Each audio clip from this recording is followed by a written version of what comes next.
Bonjour à tous et bienvenue dans cette nouvelle vidéo, je suis super content de vous retrouver, comme vous avez pu le voir dans le titre. On se retrouve pour un nouvel épisode concernant la série Comment devenir un trader rentable en 2024. J'espère que vous êtes prêts à prendre des notes, on passe tout de suite sur l'ordinateur, c'est parti.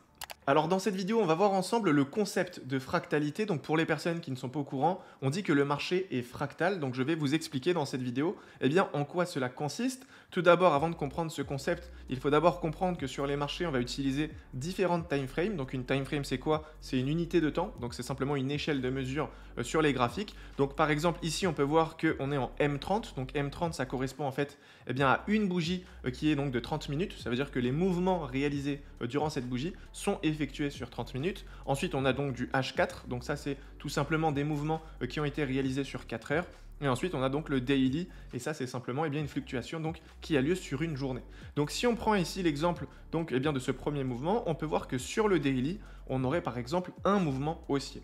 Maintenant, le concept de fractalité, il est très simple. On part du principe que quand on va zoomer sur les graphiques, qu'on va descendre au niveau des time frames, on va pouvoir apercevoir plus d'informations. Donc ici, on n'avait qu'un mouvement haussier en daily, et lorsqu'on va passer en H4, on va pouvoir apercevoir différentes structures. On aura un mouvement haussier, un mouvement baissier, un mouvement haussier, un mouvement baissier, etc. Donc vous l'avez compris, l'intérêt de descendre sur les time frames, c'est simplement d'avoir plus d'informations, d'avoir plus de structures.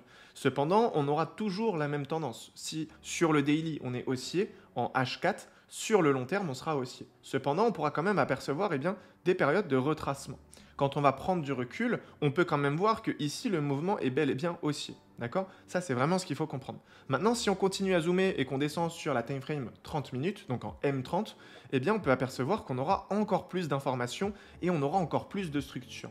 Et si on passe donc maintenant sur du M5, donc une bougie égale 5 minutes, on peut s'apercevoir que, encore une fois, on a plus d'informations sur les structures. Par contre, la tendance reste toujours haussière. Donc, ce qu'il faut comprendre, c'est que maintenant, en fonction de votre profil, vous allez privilégier certaines time frames.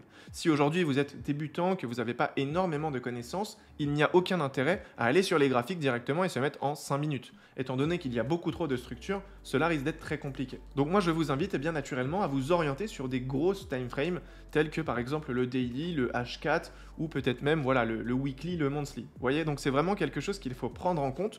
Et dans la mesure où vous allez commencer à maîtriser correctement les structures sur de la haute time frame, vous allez pouvoir descendre petit à petit donc sur les unités de temps afin de prendre position correctement. Donc je pense que vous l'avez compris, mais ce n'est pas plus compliqué. Donc voilà, je pense que j'ai pu faire le tour du sujet. Si vous avez des questions, n'hésitez pas à me les poser directement dans l'espace commentaire. Et si certains veulent peut-être accélérer le processus d'apprentissage, n'hésitez pas directement à regarder le premier lien en bas de cette vidéo, car pour cette occasion, j'ai décidé de vous mettre à disposition une formation de 5 heures qui est totalement gratuite, dans laquelle vous allez retrouver énormément de valeur. Donc n'hésitez pas à consulter tout ça. Quant à moi, je vous dis donc à demain 18 h pour une nouvelle vidéo. D'ici là, prenez soin de vous.